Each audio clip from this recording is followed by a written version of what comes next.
We'll start with a Fox News alert now. President Biden is hitting the campaign trail today. Again, just hours from now, he's going to Virginia. We all know Biden needs any kind of a win at this point. And if that blue state turns red, Katie bar the door, so to speak. Note the timing. The president was just in New Jersey yesterday stumping for another Democrat in a competitive governor's race. And it was a gaffe-filled verbal explosion by Biden. I'm Harris Faulkner. You are in the Faulkner Focus. When he gets to Virginia, President Biden will attempt to boost Terry McAuliffe, who is locked in a super tight race with the Republican Glenn Youngkin. Remember, he was on the program yesterday. But the president's approval rating in Virginia, like much of the nation, has taken a dive. And in recent Fox News polling, Virginians are split when it comes to Biden's favorability. A state he won, remember, by 10 percentage points.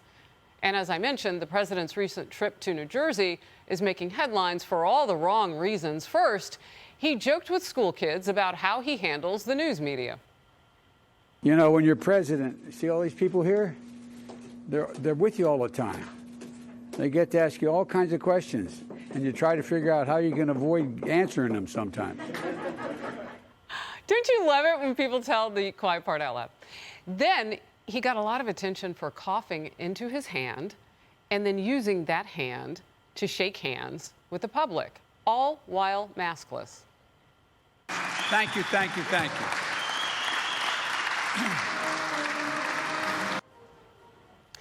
Well, this move comes just days after one of his own cabinet members tested positive for COVID.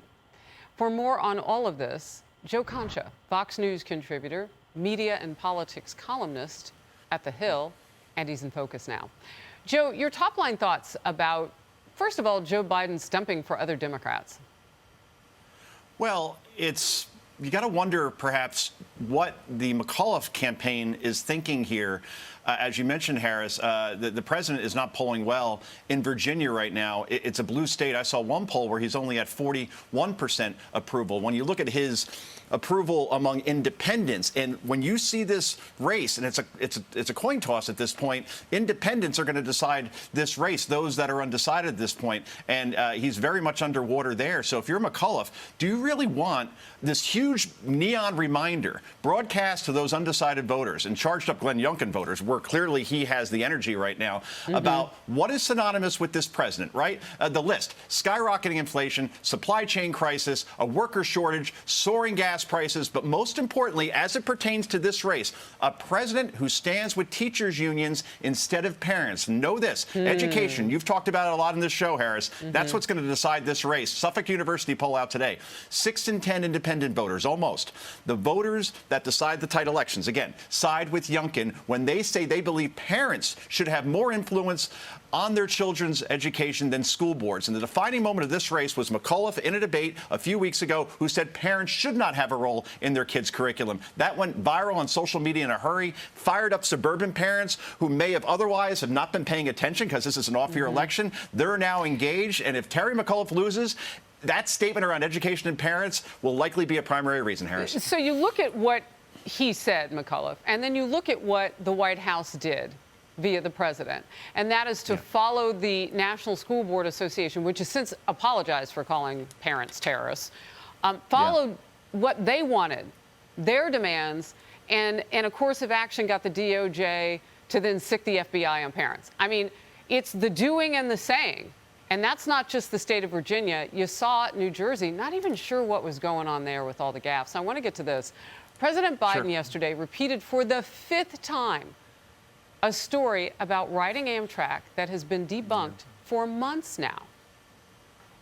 As vice president, I used to like to take the train home because my mom was very sick and dying. The Secret Service are wonderful. They're the best in the world.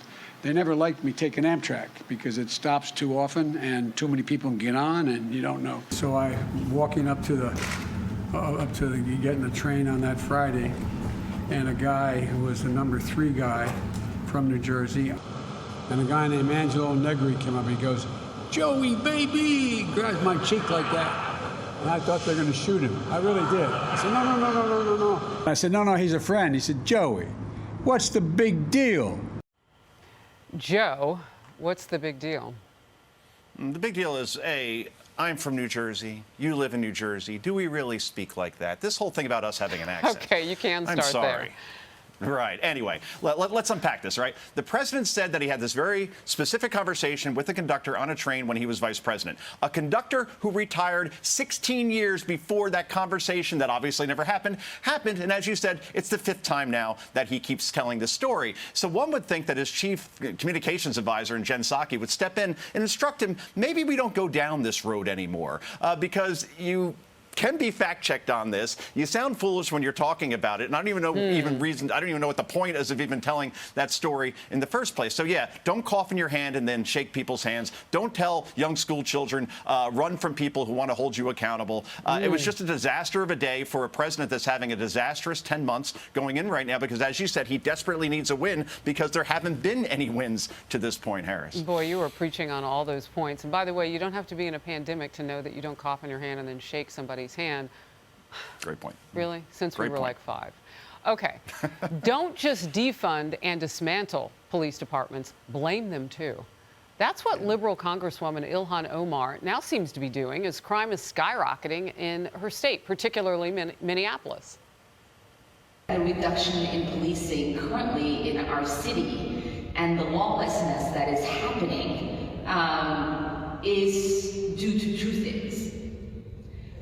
One, the police have chosen to not fulfill their oath of office and to provide the public safety they are owed to the citizens they serve.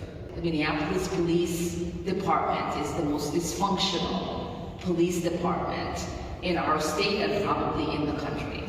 So if something goes wrong, Joe, do you think she calls 911? I do. The crime spike there includes a 116% increase in murders. Joe. Yeah, the congressman made that remark in Minneapolis. She calls the police dysfunctional. Minneapolis might as well be called Murder-apolis at this point because of the numbers you just shared, Harris. The city is on pace to record more murders this year than any other in decades, and it was already a very bloody one last year, as we all witnessed on our TV screens. And now there's an initiative on the ballot to replace the Minneapolis Police Department with something called the Department of Public Safety, unquote, effectively defunding an already demoralized police force there. Police officers will now be called something, let's see, peace officers, unquote, in Minneapolis. And that's not a joke. Omar, by the way, who gets protection from the editorial pages of the Washington Post, New York Times, or on CNN, even when making obvious anti-Semitic statements or when proving to be a complete hypocrite on defunding the police while paying tens of thousands of dollars in private security that her constituents, by the way, can't afford. She will continue to get away with making such ridiculous statements. It's just the new normal in traditional journalism. Thou shalt not criticize the squad or risk trending on social media for all the wrong reasons. Or the president, as he let those school kids in Jersey know. How do you Yeah. get away from the questions you don't want to answer? That was the best part of what you said today, reminding us of how ridiculous that is.